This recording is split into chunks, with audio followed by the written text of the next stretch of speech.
En Hebreos 11, Dios afirma que Sansón fue un hombre de buen testimonio y que es contado entre los hombres de fe, y que por cuya fe alcanzó justificación, dice ahí. De tal manera que nadie puede entonces negar que Sansón al final fue salvo, junto con Abraham y los demás hombres justos y de fe, una vez que Jesús hubiera muerto también por ellos para pagar por sus pecados, por supuesto. Mientras tanto, estaban en el seno de Abraham, pero declarados justos, como lo dice Hebreos 11. Pero entonces, ¿qué no ya habíamos visto en videos anteriores argumentos bíblicos que demuestran que el suicidio es un pecado que lleva a la condenación? ¿Qué no ya habíamos visto en videos anteriores argumentos bíblicos que demuestran que el suicidio es un pecado que lleva a la condenación?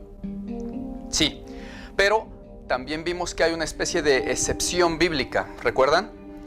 Sin embargo, en los comentarios de esos videos pasados surgió controversia por este caso de Sansón, en donde algunos hermanos discrepan de la posibilidad de que esa excepción pueda aplicarle a Sansón. Y algunos dieron argumentos muy interesantes, pero sin embargo, no necesariamente pudieran ser correctos. Vamos a analizar ese caso para que no quede ninguna duda acerca de todo lo relacionado al tema del suicidio y para que no haya ningún tropiezo en donde alguien quisiera forzar la escritura y, engañado con el ejemplo de Sansón, pueda creer que sí tendrá salvación si llegare a cometer el acto de quitarse la vida. En el video pasado que subimos acerca del suicidio, y el cual te recomiendo que veas para que tengas un contexto sobre este tema, ahí mencionábamos que había una especie de excepción en donde Dios sí podría permitir una especie de suicidio, pero muy claramente dijimos que realmente no se podría llamar suicidio a esa excepción, porque se trataba de cuando alguien daba su vida pudiendo evitar morir para salvar a otros de la muerte, tal como lo hizo el Señor Jesús con nosotros. Por ello es que no es suicidio ni un acto de cobardía, sino todo lo contrario, es un acto de valentía y de amor. Porque Jesús dijo en Juan 15:13, nadie tiene mayor amor que este, que uno ponga la vida por sus amigos. Y ahí es donde surge realmente la controversia, porque muchos hermanos comentaban que Sansón no estaba salvando a nadie, sino suicidándose, y que solo lo hizo para vengarse y para matar filisteos. Y es que se escucha la palabra Sansón y a la gente le viene inmediatamente a la mente esto. Entonces clamó Sansón a Jehová y dijo, Señor Jehová, acuérdate ahora de mí y fortaléceme, te ruego, solamente esta vez, oh Dios, para que de una vez tome venganza de los filisteos por mis dos ojos. Asió luego Sansón las dos columnas de en medio sobre las que descansaba la casa y echó todo su peso sobre ellas, su mano derecha sobre una y su mano izquierda sobre la otra. Y dijo Sansón, muera yo con los filisteos. Entonces se inclinó con toda su fuerza y cayó la casa sobre los principales y sobre todo el pueblo que estaba en ella. Y los que mató al morir fueron muchos más que los que había matado durante su vida. Y por esa escena, sin tomar en cuenta también el contexto de todo lo relacionado a Sansón, la gente llega a decir, Sansón simplemente se suicidó. Vamos a demostrar que no es así. Ciertamente Sansón mencionó la palabra venganza, pero entendamos que no es lo mismo hablar de venganza entre nosotros los cristianos del nuevo pacto de la gracia que hablar de venganza en el antiguo pacto, que ya no está vigente y que era la ley de Moisés, en donde Dios mismo ordenaba a su pueblo vengarse de sus enemigos cuando Él lo aprobaba. Por ejemplo, en Números 31:2, Dios le dice a Moisés, haz la venganza de los hijos de Israel contra los madianitas. Y casos similares en decenas de pasajes más en el Antiguo Testamento. Caso contrario, en la gracia se nos ordena no vengarnos nosotros. Así que no podemos pensar que porque Sansón mencionó la palabra venganza, el asunto en sí ya es malo por eso, sino que veamos si todo eso, incluyendo la venganza, provenía de Dios. Primeramente, corroboremos que Sansón en la Escritura es declarado por Dios como un hombre justo y de fe, para tener la certeza de que al final fue salvo. Porque si Dios lo declaró justo y de fe, nadie tiene por qué decir que ese hombre no era de Dios o que no se haya salvado. Veamos Hebreos 11:32 al 40 para que entendamos bien el contexto.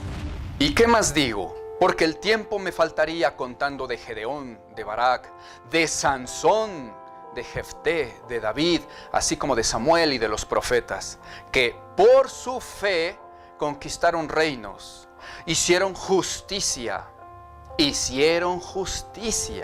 alcanzaron promesas, taparon bocas de leones, apagaron fuegos impetuosos, evitaron filo de espada, sacaron fuerzas de debilidad. Recordemos los últimos momentos de Sansón. se hicieron fuertes en batallas, pusieron en fuga ejércitos enemigos. Y todos estos, aunque alcanzaron buen testimonio mediante la fe, no recibieron lo prometido. Notemos que independientemente de todos los otros varones que se mencionan ahí, también se está hablando de Sansón cuando se dice que fue un hombre de fe, que hizo justicia, que sacó fuerza de debilidad, que puso en fuga ejércitos enemigos y que él también alcanzó buen testimonio mediante su fe. Así que corroboramos que Dios lo tiene como uno de sus justos de buen testimonio y por lo tanto fue salvo, sin duda. Ahora aclaremos los contextos sobre lo que Sansón hacía y por qué sus obras son tenidas en el libro de Hebreos como buenas obras de fe y de justicia. Aunque en la narrativa de las obras de Sansón veamos que había muerte, violencia o incluso una aparente desobediencia en cuanto a unirse a las filisteas. Veamos qué decía Dios acerca de Sansón en Jueces 13:5. Navaja no pasará sobre su cabeza, porque el niño será consagrado a Dios desde su nacimiento, es decir, nazareo. Desde ahí notamos que Dios confirma la consagración de Sansón y corrobora que Dios estaría con él. Y luego sigue diciendo en el verso 5. Y él comenzará a salvar a Israel de manos de los filisteos. Y luego en el capítulo 13, verso 24 dice. Y la mujer dio a luz a Sansón, y Jehová lo bendijo. Con esto también notamos que Dios mismo es el que bendice a Sansón y además aclara el propósito de la vida y de los hechos de Sansón, los cuales eran, como dice el verso 5, comenzar a salvar a Israel de manos de los filisteos.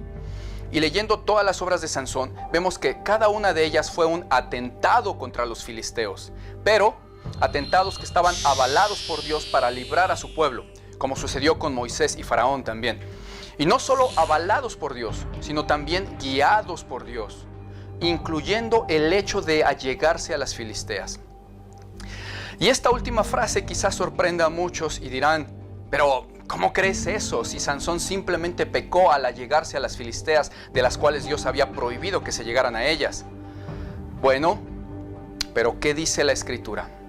Y su padre y su madre le dijeron, no hay mujer entre las hijas de tus hermanos, ni en todo nuestro pueblo, para que vayas tú a tomar mujer de los filisteos incircuncisos. Y Sansón respondió a su padre, tómame esta por mujer, porque ella me agrada. Mas su padre y su madre no sabían que esto provenía de Jehová, porque Jehová buscaba ocasión contra los filisteos, pues en aquel tiempo los filisteos dominaban sobre Israel. Así que no es de extrañarse ni de pensar que son suposiciones mías o de alguien más el decir que incluso las situaciones con las filisteas fueron inducidas por Dios para juicio de los filisteos. Lo dice la Biblia. Y también así las demás obras de Sansón, en donde podemos ver en el capítulo 14, verso 19, entre muchos otros, en que la Biblia dice, el espíritu de Jehová vino sobre Sansón y mató a 30 hombres de Ascalón. O como en el verso 15:15, donde dice que el espíritu de Jehová vino sobre Sansón y mató a 1000 hombres con una quijada de asno. Y luego en el verso 18 dice que después de matar a esos 1000 hombres, Sansón le dijo a Dios que tenía sed y que no lo dejara morir de sed, ya que acababa de dar Dios esa grande salvación al haberle hecho matar a esos 1000 hombres. Y así, muchos más pasajes en donde vemos sin duda que cuando Sansón mataba a filisteos o sucedía alguna otra cosa en relación a ellos, todo eso era movido por Jehová para empezar la salvación de su pueblo de mano de los filisteos.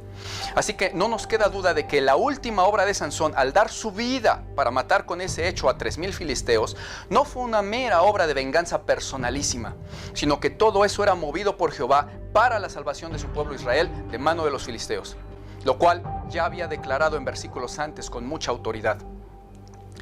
Pero aún si quisiéramos corroborarlo, basta con ver que en la oración final de Sansón, a quien invoca es a Jehová, y Jehová le responde, regresándole la fuerza. Jehová le avala esa última acción porque por medio de ella, Jehová ese día también culminaría con salvación para su pueblo de mano de los opresores. Ciertamente que Jehová ya se había apartado de Sansón, como lo dice el verso 16-20, por el hecho de que Sansón pecó al dejar su nazareato cuando se dejó cortar el cabello, lo cual no deberían de hacer los nazareos. La Biblia dice, Jehová se había apartado de Sansón. Pero también dice que al final volvió el Espíritu de Dios a obrar en Sansón, escuchando su oración, y que con ello testifica en la Biblia que al final Jehová estuvo con Sansón en ese ofrecimiento de su vida para acabar mínimamente con todos los líderes filisteos que estaban en ese lugar y dar así salvación a Israel.